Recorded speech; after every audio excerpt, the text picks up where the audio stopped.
Happy Friday, everybody. Hey, good to see you guys here. I hope you had a wonderful Halloween last night. Don't know about how it was at your area, but it was down, I think it was somewhere between around 14, 13 degrees last night. It was extremely cold trying to walk my kids around. I went to a couple of places and took them to a few homes and helped them to get a huge stash of candy. But yeah, it was dang cold. Around here, it's supposed to be getting up. I believe it looks like somewhere in the neighborhood of 56, 58 by about Tuesday of this next week. So, yay, it's warming up. Now, I know that probably some of you are living in areas where you're like, how do you survive? And others are going, yeah, hold my beer, you know? But either way, I mean, the weather is always interesting. But anyway, I just also want to take a moment and say thank you to everybody who took the time to go ahead and vote for us in the Idaho's Best contest there. We're not going to know exactly who won, or well, we won't know who the top three finalists are until I believe later on this month here in November. Right now, it is currently November 1st of 2019, in case you happen to be watching this at a later date. I'm going to go ahead and see if I can keep track of any comments and stuff here. So let me know, hey, how was it last night for you and your family with trick-or-treating? Did you have people come by? Was there a lot of kids, or was it kind of sparse? Let me know in the comments what you did. I'd be kind of interested in hearing that. The other thing is I'm going to try to be aware that I am saying if there's those of you out there watching this and you're counting, hey, go ahead and put it in the comments. I'd be interested. So, yeah, thank you. Today's topic, let's go ahead and try to keep on track, focus. Anyway, today's topic is knowing the difference between a house cleaner and a house cleaning service. Now, really, it depends on what you're wanting. A matter of like, who do you want to have come in your home? So a house cleaner, for our purpose and definition here, is just simply somebody who happens to, they do it on the weekends or on their off time, but they're usually the individual that comes into your home and they clean for so much time in exchange for a certain amount of money. Now, the pros for that is typically they're going to charge you less per hour, and they're going to charge you per hour in most cases. The other things are you typically get to know them a little bit better because they're the same person coming into your home every time. They're usually very flexible in their schedule and they can work around you. They just simply come in when you need them to a large degree. They're not running this as a business. They don't have insurance. They don't have any state licensing or any kind of requirements for that. But they do come in and most of the time they do a really good job. But some of the cons about having a house cleaner, just simply somebody who's coming into your home to take care of it, is that one, they don't have insurance. Now that means that should they at any point in time be cleaning your home and they fall and they get hurt, then that makes you liable for any medical bills, because as it would be looked at, you would be their employer. The other thing that brings in is that if you happen to pay them over a certain amount of money per year, and you'd have to go ahead and check what the current IRS tax laws are. And I am not an IRS person or tax consultant or anything like that.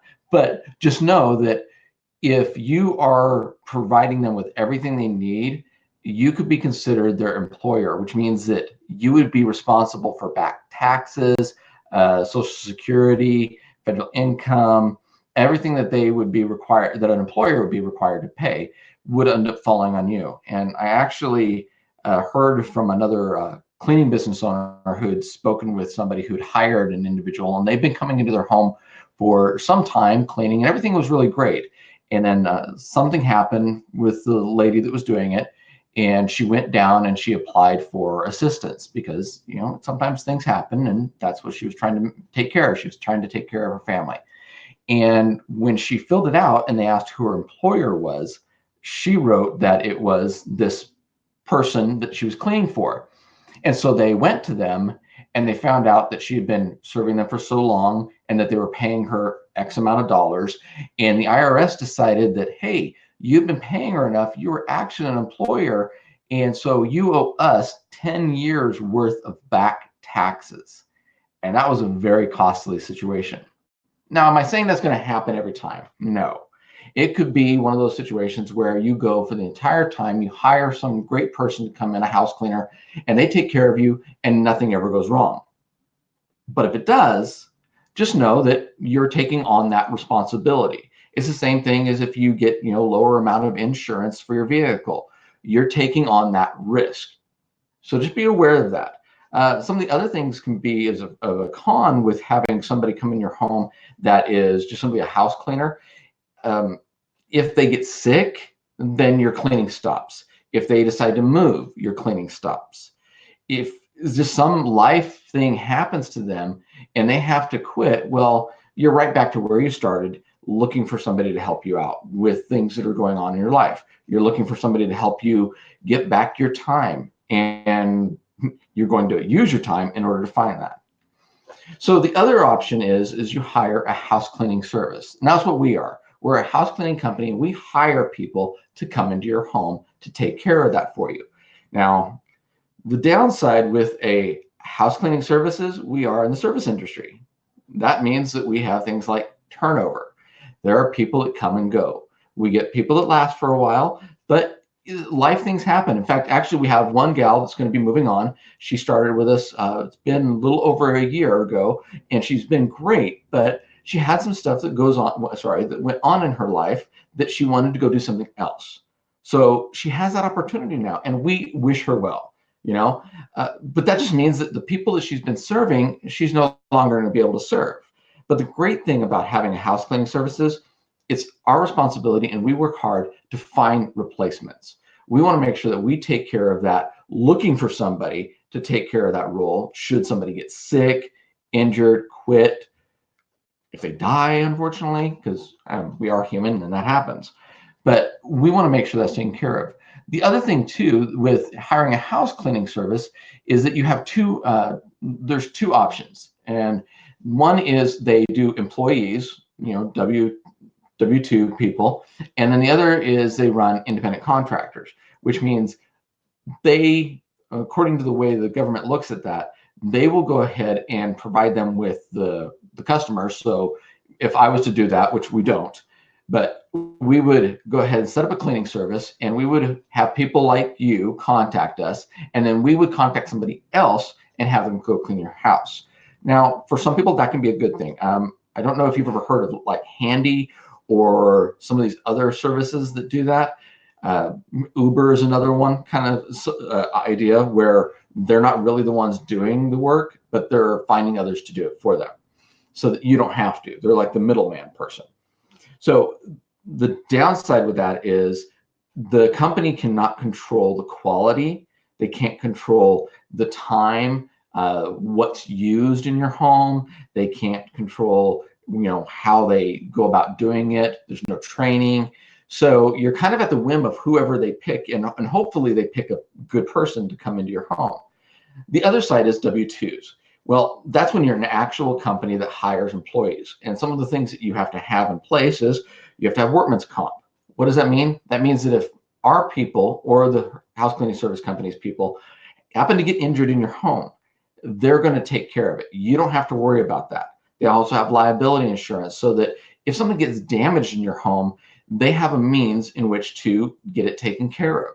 They also have bond insurance so that if anything gets stolen, there's something that can be done for you. And these are all the great benefits of having a house cleaning service. So I just want to make sure that you're aware of the differences so that when you're looking and you're deciding, one, you get your why. Why do you want to have a cleaning service? Why do you want to have a cleaning person? Why does it matter to you? What are you going to do with that extra time? Because if you don't decide what you're going to do with that time, it's easy to go, well, shoot, I could go ahead and do that. And then you stop and you tell the house cleaner, hey, thanks, but we're done. Or you tell the house cleaning company, hey, we're going to go ahead and stop and do this for ourselves. And all of a sudden, then, 6 months, a month, whatever, down the road, you're stressed out, you're overwhelmed, and you're trying to figure out, what in the world do I do again? So always make sure you understand your why. What is it about about this? What's the problem you're trying to solve? Because that's what we do as a house cleaning service. We solve problems. It just happens to center around cleaning homes. The other is, what do you want to do with your time? And then lastly, what we've been talking about here today is, who do you want in your home? You need to decide that, and you need to know the pros and the cons of both. And I hope that I've laid that out. If I've missed anything, I would appreciate you go ahead and putting a note in the comments, letting me know. If you have any questions, go ahead and put those down in the comments as well. And if there's anything else that you would like me to talk about, if there's a question that you've been dying to ask a cleaning company owner, go ahead and feel free to ask that. But other than that, I hope you guys have a fabulous Friday and have a great weekend. Don't forget, this weekend, your clocks change if you're living in the U.S. and not in Arizona. And I think there was one other place that doesn't. But anyway, this weekend, daylight savings ends. And that means your clocks fall back 1 hour, and that's supposed to be Sunday at like 1, 2 o'clock. I always change my clocks if I have any. Actually, thinking about that, how many people have clocks that you actually have to manually change? Because majority of ours, I think, are our stove and our microwave are the only ones that we actually need to turn back. The rest of them are all digital, and I don't care about them. But anyway, I'd love to hear if you happen to have any clocks around still that you need to manually change. Other than that, don't forget that. Also check your fire alarm, smoke alarm thingies for their batteries, and have a great weekend. Love to hear from you. Bye.